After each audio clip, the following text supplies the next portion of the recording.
Frankly Speaking, ito ay isang bagong South Korean television series na nakatakdang ipalabas sa May 2024.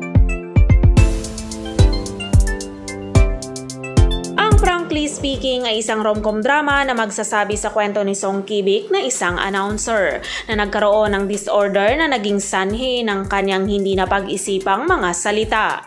At si On Woo-jo na isang manunulat ng variety show na handang gawin ang lahat para sa isang nakakaaliw na programa. Ang ikinikilos ni Song Ki-bik sa pagsasalita na dulot ng kanyang karamdaman ay nakakuha ng atensyon ni On Woo-jo na naghangad at nagpasya na makasama niya sa isang variety show.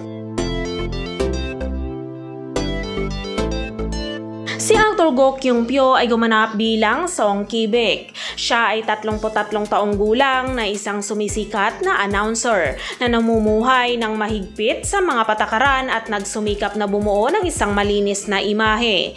Gayunpaman ang buhay ni Song Ki-bik ay biglang nagbago nang siya ay nakuryente sa isang aksidente na humantong sa kanya upang magkaroon ng kakaibang kondisyon.